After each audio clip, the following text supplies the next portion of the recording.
Hello, কে বলছেন? আমাকে আপনি চিনবেন না, তাই নাম বলে লাভ নেই। চিনবো না তাহলে ফোন দিছেন কেন? সকাল সকাল ঘুমের 12টা বাজায় দিলেন। একটা সারপ্রাইজ দেবো ভাবছিলাম। সারপ্রাইজ? কিসের সারপ্রাইজ? কি আপনি বলেন তো? বললাম তো আপনি আমাকে চিনবেন না। অচেনা মানুষের থেকে আমি সারপ্রাইজ কেন নিব? আমি ঠিক অচেনাও না। ধুর মিয়া, সে কখন থেকে মজা নিচ্ছেন? বললে বলেন, না বলে ফোনটা কাটেন।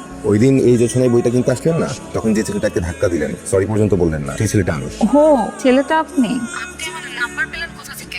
আর আমাকে ফোনই বা কেন দিলেন? ভাবছিলাম আপনাকে বইটা দিব, পড়া শেষ হলো তো, আর বইটা পড়তে পড়তে মনে হচ্ছিল আপনাকে শেয়ার করা উচিত। আর আপনি যেহেতু আপুর হায়দার ফ্যান, তো ওনার ফ্যান হিসাবে এটা আমার দায়িত্ব মনে হচ্ছে। সত্যি? তো কোথায় আসবো বলেন? আপনাকে আসতে হবে না, আপনার যদি আপত্তি না থাকে তাহলে আপনার ঠিকানাটা দেন, আমি নিজে আসবো। দরকার তো আমার, আপনি কেন আসবেন? ব্যাপার না, আজকাল তো মেয়েরা বই পড়ে না, সেখানে আপনি একজন ক্রেজি পাঠিকা, আপনার জন্য এতটুকু করাই যায়। ঠিক আছে, আমি পাঠিয়ে দিচ্ছি। আচ্ছা ঠিক আছে, সরি।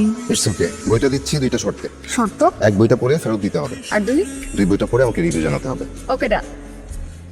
আচ্ছা আমি আসি। প্রথমবার এসেছেন, এক কাপ চা অন্তত খেয়ে যান। না না, আজ না, কোনো দিন। মানে আপনি বইটা পড়া শেষ করেন, আপনার রিভিউ শুনতে শুনতে না হয় চা খাবো। আচ্ছা ঠিক আছে। আপনার নামটা, মানে নাম্বারটা কি নামে সেভ করব? বিশাল। আপনার নাম্বারটা কি নামে সেভ করবো?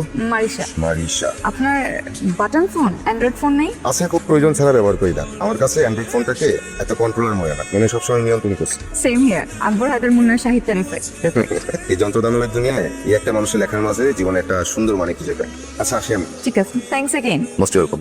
ঈশানও আমার মতো এই আধুনিক যুগটাকে এড়িয়ে আমাদের ফেলে আসা সহজ সরল দিনগুলোকে ফিরে পেতে চায়। সেও আমার মতো বাটন ফোন চালায়, ফোনে সময় কাটাতে একদম পছন্দ করে না। সোশ্যাল মিডিয়া নামে আজকাল যেসব আনসোশ্যাল কাজকর্ম হচ্ছে সেগুলো থেকেও দূরে।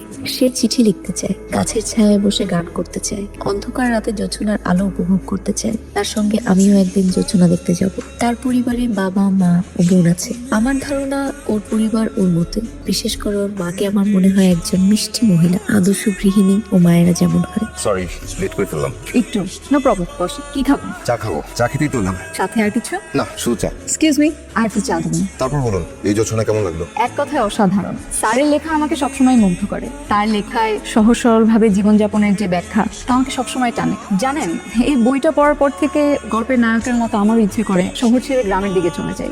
এত জটিলতা, এত ফর্মালিটিস, কেমন যেন ফরমাইশই মনে হয়।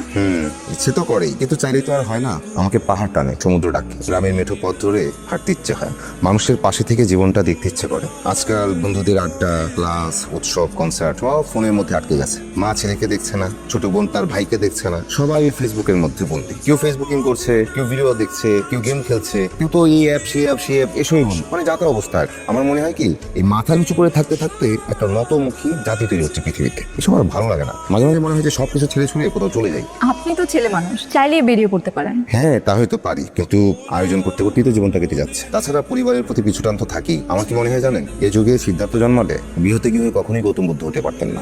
দামি দামি ফোন আর নানা রকম ফিচারের মধ্যে ডুবে থাকতেন। শোনেন, আমি যখন রাতে চড়ে হাঁটতে বের হই, তখন দেখি কত কত মানুষ রাস্তার পাশে শুয়ে আছে, ঘুমাচ্ছে। তাদের স্বপ্নের চাপ নাই, তাদের কোনো দুশ্চিন্তা নাই, ফোনের আলোয় তাদের ঘুম নষ্ট হচ্ছে না। আর এদিকে দেখেন, এত আলোর মধ্যে, এত চাকচিক্যের মধ্যে থেকেও অনেকে শান্তিতে নাই। তাদের কত স্বপ্নের চাপ, তাদের কত দুশ্চিন্তা, রাতে ঘুম পর্যন্ত হয় না। ঠিক বলেছেন। এই ফোন, যান্ত্রিক সভ্যতা, তথ্য প্রযুক্তির চরম উন্নতির যুগে মানুষগুলো কেমন যেন আবেগ অনুভূতিহীন হয়ে যাচ্ছে। আপনি কি প্রায় রাত্রে হাঁটতে বের হন? প্রায়। আমাকে সঙ্গে নেবেন একদিন? আপনি সন্ন্যাসী হতে চান? তা কি আর হয়, সবকিছু ফেলে সবকিছু ছেড়ে এই শহরের পথে পথে হাঁটবো, আর দেখবো শহরের রাতটা কেমন হয়। পরিবার থেকে আপত্তি করবে না? জানাবোই না। চিন্তা করবে তো? করুক, সন্তানকে নিয়ে পরিবার চিন্তা করবে না তো কে করবে? অবশ্য ঠিক। ঠিক আছে, আপনার যেদিন ইচ্ছে আমাকে জানাবেন। আপনার পরিবারে কে কে আছেন? বাবা মা, ছোট বোন। হ্যালো গাইস, আমি আবার আজকে আপনাদের সামনে আসলাম একটা মজার রেসিপি নিয়ে। আর রেসিপিটার আমি আপনাদেরকে কেন বলতে চাচ্ছি, সামনে কুরবানি। আপনার? বাবা মা, বড় ভাই। এই নেন আপনার বই। আরে না, এটা আপনি রাখেন। আমি আসলে কাউকে বই ধার দিই না, কারণ কেউ বইয়ের যত্ন করতে পারে না। তো আমার মনে হয় এই বইটা আপনার কাছে আমার চেয়েও বেশি যত্নে থাকবে। রাখেন। সত্যি? তাহলে একটা অটোগ্রাফ দিয়ে দেন। আমি এমন কি যে আমার অটোগ্রাফ সংগ্রহ করতে হবে? যে যুগে গৌতম বুদ্ধ জন্মায় না, অ্যারিস্টটল, প্লেটোর মতো দার্শনিকও জন্মায় না, সেই যুগে ঈশান রায় তো আলোকিত মানুষ। আপনি একটা অটোগ্রাফ দিলে খুব খুশি হব। তাই? ওকে, খাবার নাই। এইসব কি? তোমরা কি সারাদিন এই ফোনের মধ্যেই থাকবা? এই রাত বিরাতে কি শুরু করছো? এটা কি তোমাদের বয়স এসব করা? মা ক্ষুধা লাগছে, যাও খাবার দাও। রান্না আছে, রান্না করে নিয়ে খা। বিরক্ত করিস না তো, যা। আমি বিরক্ত করি নাকি তোমরা বিরক্ত করতেছো? হ্যাঁ, কি একটা ভিডিও আপলোড দাও, সারাদিন দেখো কয়টা রিয়েক্ট করলো, কয়টা শেয়ার করলো, কয়টা কমেন্ট করলো। আর এই যে উনি উনি কি করে? সারাদিন গেম খেলে না তো সিরিজ দেখে। আর কি ভিডিও দাও সব তুমি? হ্যাঁ, কি খাচ্ছ, কখন খাচ্ছ সব দিয়ে দিচ্ছ। সকালে এই খাচ্ছি, দুপুরে এই খাচ্ছি, রাতে এই খাচ্ছি, এই হচ্ছে রান্না, এই বিড়ালকে এই খাওয়াবেন, বিড়ালের এক্সপ্রেশন দেখেন, এই রিল সেই রিল। আর এই বাসাটা কি চিড়িয়াখানা নাকি? আরে কি আশ্চর্য, তোর সমস্যাটা কি? আমার সমস্যা থাকবে না? আমার তো অনেক সমস্যা। আমার বন্ধু বান্ধব আমাকে নিয়ে হাসাহাসি করে, আমাকে নিয়ে মজা নেয়। তারা বলে তোমার এইসব কমেন্টে নাকি বাজে বাজে বাজে বাজে গালি আসছে। বাজে বাজে কমেন্ট করে শুধু বাজে বাজে কমেন্ট দেখলে হবে? এইটা দেখতে হবে না। তোমার বাপ দাদা 14 গোষ্ঠীর নবাব, তোমার মধ্যে এরকম ফকির চিন্তা কিভাবে আসছে? জি ম্যাডাম, কি অবস্থা আপনার? কোনো খোঁজ খবর নাই? কি আর খোঁজ খবর, শরীরটা বেশি একটা ভালো না, 2 দিন ধরে জ্বর, মাথা ব্যথা। বলেন কি, ডেঙ্গু হয়নি তো? কাদিকে যাওয়া অবস্থা? জানি না, শরীরটা অনেক ব্যথা করছে, দেখি 2 দিন। আচ্ছা, ওষুধ খাচ্ছেন? আন্টিকে বলেন শরবত করে দিতে। আন্টির এত সময় নেই। কেন, আন্টি কি খুব বিজি? ইজি কাজে বেশি, জানেন মাঝে মাঝে ইচ্ছে করে সব ছেড়ে ছুড়ে তুলে আছে। কি হয়েছে বলেন তো? কি আর হবে, সেই ফোন আর সোশ্যাল মিডিয়া, সবাই এক ছাদের নিচে থাকি, তো কেউ কারো খোঁজ নেওয়ার সময় হয় না। মেয়েটা অসুস্থ, বাসায় পড়ে আছে, সেটাও কেউ জানে না। অলরেডি মনে হয় আমার ছবি পোস্ট করে সবার কাছে দোয়াও চাওয়া হয়ে গেছে। বুঝতে পারছি, আপনার বাসায় একই দুরবস্থা। জানি না, ভালো লাগে না কিছু, খুব একা একা লাগে। অসুস্থ তো, তাই একটু বিষণ্ণ লাগছে। বিশ্রাম নিন, ঠিক হয়ে যাবে। ধন্যবাদ আপনাকে আমার খোঁজ খবর নেওয়ার জন্য। ভালো থাকবেন, ফোন রাখি। বাই। জি বলেন। সাথে চলে আসেন, আপনার জন্য আমি ফুচকা, লেবুর শরবত আর চিকেন নিয়ে আসছি। আপনি উপরে আসেন কিভাবে? নিচে কেউ আটকায় নাই? না, আটকায়নি। আমি দেখতে একটু সুদর্শন তো, এই কিছু সুবিধা পাই। গেটের সামনে এসে দারুণ সাহেবকে দেখলাম, দেখে একটা সুন্দর করে হাসি দিলাম, উনি গেট খুলে দিল, আমি ছাদে চলে আসলাম। আর এসব আনতে কে বললো আপনাকে? কেন, কি বলতে হবে নাকি? আপনি আমার বন্ধু না? আপনি অসুস্থ না? আর আমার অসুস্থ বন্ধুকে আমি দেখতে আসবো না? অসুস্থ কাউকে দেখতে গেলে খালি হাতে যেতে হয় না। তাই বলে এসব নিয়ে ডিরেক্ট বাসায় চলে আসলেন? আপনি আমার ভাইকে চেনেন না? চিনি না, কিন্তু নাম শুনেছি। শুধু নাম শুনেছেন? না, শোনামও শুনেছি। উনি ওনার নামের মতোই চেতান, এলাকার ডন। তাহলে একবার ভয় করলো না? এলাকার ডনের বোনকে দেখতে একদম ডিরেক্ট বাসায় চলে আসলে। আমি ভয় পাবো কেন? আমি তো ভয় পাওয়ার মতো কিছু করিনি। আচ্ছা হয়েছে, বুঝেছি, আমি ফুচকা দেন। ওয়েট, আগে লেবু শরবতটা খান। ঠিক আছে, আপনি যেহেতু এনেছেন, আপনার কথা মতোই। সব চরিত্র কাল্পনিক না, আকবর হায়দার মুন্নার চরিত্ররা বাস্তবেও ধরা দেয়। তাহলে লোক দেখানো, ফেক ইমোশন এড়িয়ে মায়া মমতা দেখানোর মানুষও আছে। তাহলে অসংখ্য আছে, আমাদের সাথে তাদের দেখা হয় না। আমরা বাস করি একটা মন্দ সার্কেলে, এখানে সবই লোক দেখানোর প্রতিযোগিতা আর নাকি আবেগের ছড়াছড়ি। তাই বলে পৃথিবী তো আর আবেগ শূন্য হয়ে যায়নি। এখন এমন অনেক মানুষ আছে, কাউকে শুধু এক নজর দেখবে বলে বেঁচে আছে। তেমন কেউ একজন আপনার আছে?